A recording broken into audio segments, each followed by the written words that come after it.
यहाँ ये मार्केट दो जगह पर गिरी है, पहला यहाँ पर और दूसरा यहाँ पर। ये वीडियो नए ट्रेडर को इतनी आसानी से समझ में आने वाला नहीं है, आप चाहे तो कोशिश कर सकते हैं।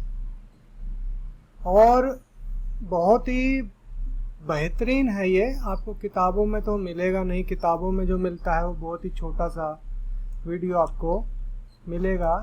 किताबों में आपको जो भी मिलेगा वो एक कैंडल स्टिक के बारे में मिलेगा। यहाँ पूरे प्राइस एक्शन की बात हो रही है कि आखिर वो क्या कारण है कि इतनी बड़ी गिरावट को आप पहले पकड़ सकते हो या नहीं।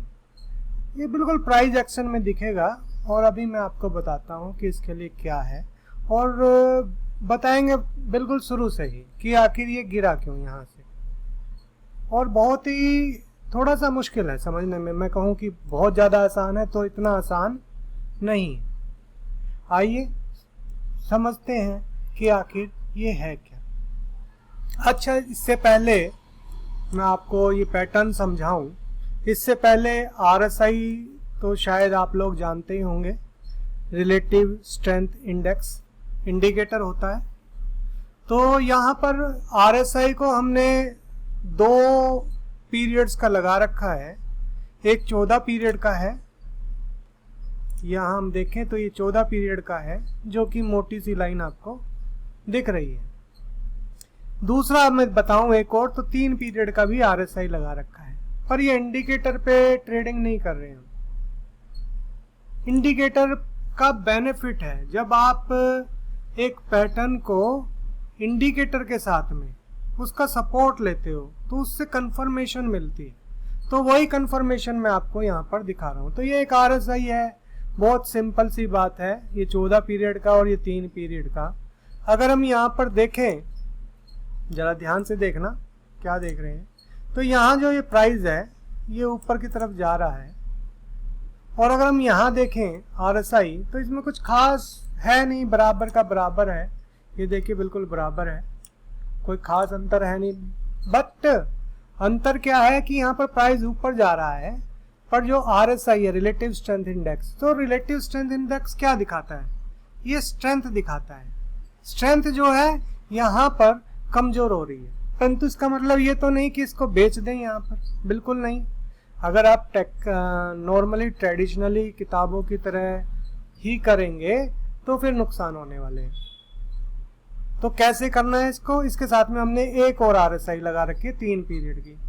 अब इसको भी देख लेते हैं। इस 3 पीरियड की RSI में बहुत ही अच्छा क्लियर डाइवर्जन दिख रहा है। देखिए प्राइस ऊपर, स्ट्रेंथ बहुत नीचे, यानी कि जो बड़ा पीरियड है 14 पीरियड का, उसकी स्ट्रेंथ भी डाउन है, परंतु जो छोटा पीरियड का स्ट्रेंथ है उसकी स्ट्रेंथ बहुत डाउन है। खैर, ये जो RSI है ये मायने तो रखता है, परंतु इतना ज्यादा मायने नहीं रखता जब तक कि प्राइस के साथ में इसको इंक्लूड नहीं करेंगे।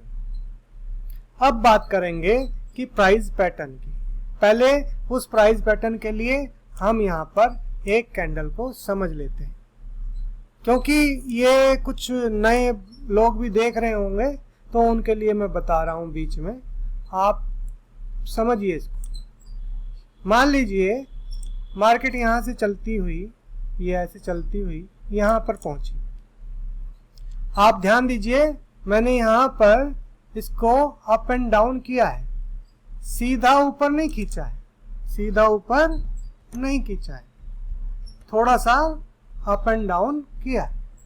अब यहाँ पर जो एक कैंडल बनी, मान लीजिए ये एक, यहाँ से प्राइस खुला, ठीक है, इसको थोड़ा मोटा कर देता हूँ, और यहां से मार्केट ऊपर गई, क्लियर। परंतु यहां पर जिन लोगों ने बाय किया, वहां से सेलर्स जो हैं उसको लेके नीचे आ गए मार्केट को। अब क्या हुआ? अगर हम इसको देखें तो ये कैंडल, सॉरी, ये कैंडल ऐसी बन गई, ठीक है सर। मैं आपको बॉक्स में दिखाता हूँ, इसमें आपको समझ में नहीं आया हुआ। ये कैंडल ऐसी बन गई।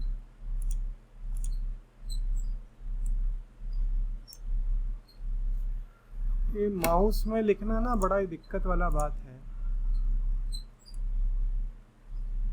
यहां मार्केट ओपन हुई थी, सॉरी, और उसके बाद ये जो है उससे भी नीचे बंद हुई।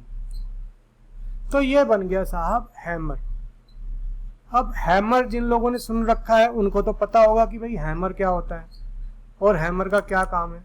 हैमर तो मार्केट में बारी बारी बहुत जगह पे बनता है, परंतु कहाँ पर ट्रेड करना है ये सबसे बड़ी इंपॉर्टेंट बात है। तो वही चीज मैं दिखा रहा हूं। देखिए, हैमर भी हो सकता है, डोजी भी हो सकती है, परंतु उसके साथ में हमने कंफर्मेशन लिया है यहाँ इंडिकेटर का।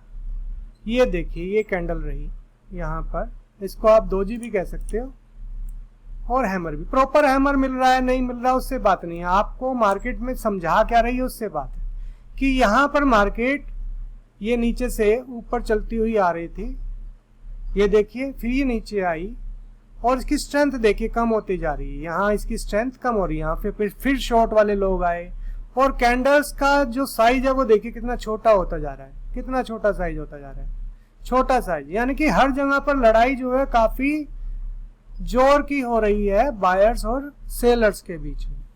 अब इस दौरान हमें यहाँ पर एक कैंडल मिली। अभी इसके बाद इसमें एक और इंडिकेटर की कंफर्मेशन जोड़ेंगे हम, जो कि आपको देखने को पता लगेगा कि वाह कि क्या बात है। ये देखिए, तो ये एक हैमर है और हैमर कैसे भी हो सकती है। ये भी एक हैमर था, देखिए मैं इससे पहले दिखाऊं तो ये भी एक हैमर है, परंतु यहाँ पर कोई सेल है नहीं। ये भी एक हैमर है पर ये छोटा हैमर है। तो ऐसे हैमर आपको बहुत मिलेंगे, आपको बताया हुआ भाई हैमर है बेच दो, नहीं नहीं ऐसे नहीं, आपको कंफर्मेशन करनी पड़ेगी। और ये कंफर्मेशन कहाँ हो रही है, यहाँ RSI पर हो रही है। यहाँ जो पुरानी कैंडल्स हैं, ये जो छोटी छोटी कैंडल्स बन रही हैं, छोटी कैंडल्स बनने का मतलब क्या है, फिर से ऊपर आते हैं हम। भाई मान लीजिए एक इसी का भाव मान लीजिए 15,000 है, ये 15,000 है, ओके साहब।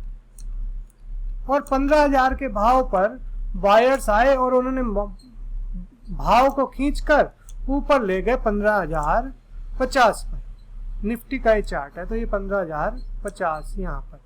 अब क्या हुआ, यहाँ से जो सेलर थे उन्होंने अपना दम दिखाया और वापस ये 15,000 पे लाके खड़ा कर दिया। तो अभी बताइए इसमें, मुझे अगर आपको समझ में आ रहा है तो नीचे लिख के बताइएगा। सॉरी, मैं एक बारी पानी पी लूं जरा।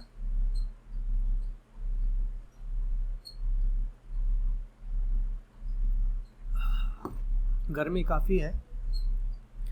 तो ये बताइए कि अभी इन दोनों की लड़ाई में कौन जीता। ये यहाँ पर बायर्स थे, ये बायर्स हैं, यहाँ पर सेलर है, ठीक है। और भाव जो है यहाँ 15,000 से वापस ऊपर 15,050 पर गया और वहां से सेलर ने इसको ठोक के वापस नीचे लगा दिया। हैमर, हैमर मतलब ठोकना, बायर्स को ठोक दिया उन्होंने। तो अभी बताइए इस लड़ाई में कौन जीतता हुआ दिखाई दे रहा है। अभी फिलहाल कोई भी जीतता हुआ दिखाई नहीं दे रहा है। क्यों? क्योंकि यहां से बायर फिर से पुश कर सकते हैं, परंतु अगर बायर्स की ये वाली रीड टूट गई, ये वाली रीड टूट गई, तो फिर क्या होगा, तो फिर वही होगा जो मंजूरे खुदा होगा, ये होगा। फिर ये गिरावट देखने को आपको मिलेगी इस तरह से। क्यों? क्योंकि यहाँ पर जो RSI है उसमें हम पहले ही देख रहे हैं कि काफी वीकनेस है। पर खाली RSI पे नहीं जाएंगे, इसके साथ में हम ये देखेंगे कि देख रहे हैं लड़ाई काफी नेक टू नेक चल रही है बायर्स और सेलर्स की, बहुत ज्यादा। यहाँ बीच में बायर्स ने काफी जोर दिखाया है, यहाँ पर बायर्स ने जोर दिखाया है, यहाँ पर बायर्स ने जोर दिखाया और यहाँ से सेलर। अब मैं बात करूंगा कि वो जो दूसरा इंडिकेटर आप डाल रहे थे वो क्या है।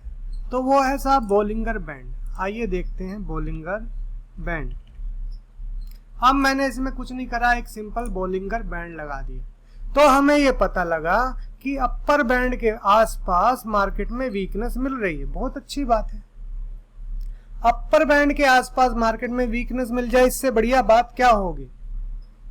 बोलिंगर बैंड के दो बैंड होते हैं, एक अपर बैंड ये जो ऊपर चल रहा है और एक ये लोअर बैंड। अगर हम मोस्टली देखेंगे तो प्राइस इसी बैंड के अंदर ही रहता है नॉर्मली, हालांकि वो बात अलग है कि इससे बाहर भी जाता है और बैंड उसके साथ में घूम जाता है। तो ये तो हो गई किताबी बात कि भाई बैंड के अंदर रहता है, नीचे आए तो खरीद लो, ऊपर आए तो बेच दो। नहीं, ऐसे बेचोगे तो फिर यहाँ बिक जाना चाहिए था और उसके बाद मार्केट और ऊपर और उसके बाद मार्केट और ऊपर, तो वो तरीका सही नहीं है। इस हैमर पे बेचने का रीजन जो हमने बताया, अपर बैंड भी मिल गया आपको, आरएसआई में भी वीकनेस मिल गई और यहाँ पर जो इनकी जो लड़ाई थी वो भी मिल गई। तो यहाँ पर अब बात है कि बेचना कहाँ है। भाई बेचना तो है पर कहाँ, हैमर तो आपको और भी मिल सकता है। तो आपको बेचना है इस हैमर के लो के नीचे। इस हैमर का लो कटा यहाँ पर तो आपने इसको सेल कर दिया और यहाँ पर आपका इस हैमर के थोड़ा सा ऊपर आपका स्टॉप लॉस होना चाहिए। आपका स्टॉप लॉस इस हैमर के थोड़ा सा ऊपर होना चाहिए। तो वो कितना ऊपर होना चाहिए, थोड़ा सा कितना होता है भाई, 10 पॉइंट कि 15 पॉइंट कि 20 पॉइंट, वो आप ATR पे देखेंगे कि रेंज कितनी है, एवरेज ट्रू रेंज, उस पे देखेंगे कि कितना इसका प्राइस जो है इस समय, इसकी वॉलेटिलिटी कितनी है। आइए अब दूसरे वाला देखते हैं कि दूसरे वाला क्यों गिरा। फिर वही बात आती है, अगर हम यहां देखें RSI पे तो ये देखिए RSI वीक है, ये देखिए RSI जो है ऊपर नहीं जा रही है। और अगर हम एक और डाइवर्जन देखें, जरा देखो ध्यान से, एक और डाइवर्जन आपको देखने को मिलेगा इसमें। ये देखिए, एक मिनट में इसको थोड़ा सा नीचे कर दूं। ये जो भाव है, अभी पहली बात तो ये इसने डबल टॉप लगाया है। डबल टॉप आपने देखा ही होगा, टेक्निकल में डबल टॉप होता है, डबल टॉप को बहुत अच्छे से ट्रेड किया जाता है। परंतु जब भी मार्केट एक बारी हाई बनाएगी, जैसे यहाँ पर ये हाई बना रही है, अगर मैं कहूँ यहीं तक बनाया तो ये भी डबल टॉप हो सकता था, पर डबल टॉप हुआ था नहीं, उसको काट के ऊपर चला गया। तो हर डबल टॉप को बेचने का नहीं है, सारे डबल टॉप नहीं बेचे जा सकते, सारे डबल बॉटम नहीं खरीदे जा सकते, सारी सपोर्ट जो है वो खरीदने लायक नहीं होती है। उसी प्रकार से सारी रेसिस्टेंस जो है वो बेचने लायक नहीं होती है। अगर आप खाली सपोर्ट और रेसिस्टेंस पे खरीदोगे बेचोगे तो आपके स्टॉप लॉस कटते रहेंगे। आइए इसको स्टडी करते हैं, ये वाला पैटर्न। तो हमने पहला देखा कि यहाँ पे एक तो डबल टॉप था, दूसरा हमने क्या देखा कि यहाँ पर जो RSI थी, देखिए यहाँ पर अगर हम RSI देखें तो यहाँ RSI 14 पीरियड की, यानी कि जो मोटे वाली है, ये यहाँ इस हाई के आसपास से अगर हम देखो तो नीचे है, ज्यादा नीचे नहीं है, थोड़ा नीचे। इतना भी हमारे लिए काफी है, क्योंकि RSI की हम सिर्फ सपोर्ट ले रहे हैं, RSI पर ट्रेड नहीं कर रहे हैं। बोलिंगर बैंड की हम सिर्फ सपोर्ट ले रहे हैं, बोलिंगर बैंड पर हम ट्रेड नहीं कर रहे हैं। आइए इसमें एक पैटर्न में आपको और दिखाऊंगा।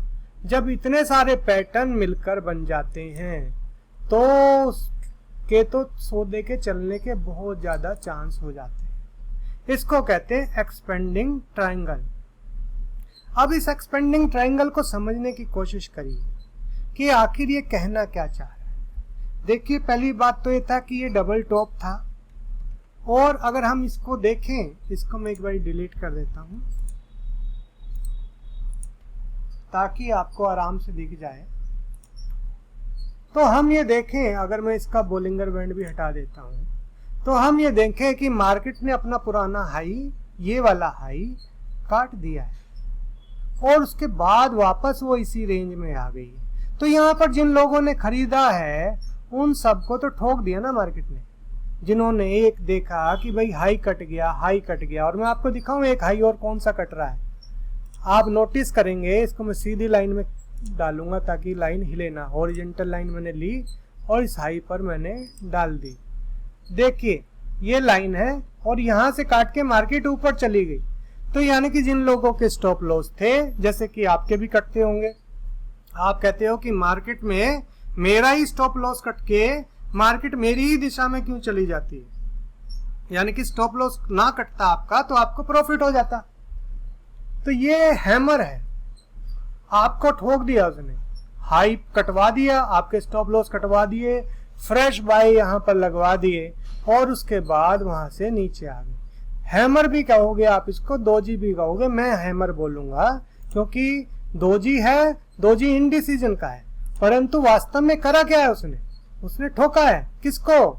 जो बायर्स थे, फ्रेश जो बायर्स थे, जो सेलर्स थे, जिन्होंने अपने स्टॉप लॉस कटवाए हैं और फ्रेश बाइंग की है, और उसकी वजह से अब आपने कहां पर, अब इसकी पुरानी कैंडल्स को हम देखेंगे। ये कैंडल्स देखने लायक, यहां देखिए बहुत अच्छी बुल कैंडल, और इसको जो बियर्स थे 3 पीरियड में यानी कि 3 कैंडल्स में गिरा सके उस भाव को पूरा, फिर भी नहीं गिरा पाए। एक बारी नीचे तक आए फिर ऊपर।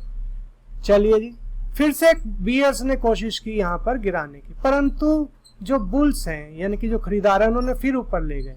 तो 3 बारी यहां बुल्स ने मार्केट को ऊपर पुश करने की कोशिश की है। कहां पर? जहां पर मैं ये माउस चला रहा हूं, ये कैंडल, ये 3 कैंडल्स पहले तो एक ही कैंडल में ऊपर ले गए और वहां से जो बियर्स को नीचे लाना पड़ा उसमें काफी टाइम लगा। दूसरी बारी जब बुल ऊपर लेके गए तो उनको भी टाइम लगा और बियर्स को भी टाइम लगा। तीसरी बार जब ऊपर बुल लेके गए फिर से बियर्स आ गए, और इस बारी बुल और बियर की देखिए कितनी लंबी देर तक लड़ाई रही यहाँ पर, कभी बुल ऊपर कभी बियर्स ऊपर। ठीक है, खैर हमें ये पैटर्न मिला और हमने इसको शॉर्ट कर दिया। हमने इसको शॉर्ट कर दिया। कहाँ शॉर्ट करेंगे? इसके लो के नीचे। हम इतना छोटा सा स्टॉप लॉस क्यों ले रहे हैं? क्योंकि मार्केट में जब आपके स्टॉप लॉसेस छोटे होंगे तभी आपको मार्केट में प्रॉफिट होगा। मान लीजिए आपके 2 स्टॉप लॉस कट गए तो भी आपको एक ही ट्रेड आपको इतने ज्यादा पैसे दिला के ले जाता है। तो बताइएगा मेरे को कि आपको समझ में आया या नहीं समझ में आया। और ये पैटर्न आपको बाइंग में भी मिलेगा। बाइंग में ढूंढ के मुझे नीचे बताइएगा कि क्या आपको निफ्टी में या किसी और चार्ट में ऐसा बाइंग पैटर्न मिल रहा है या सेलिंग पैटर्न मिल रहा है। हैमर ठोक देगा आपको। धन्यवाद।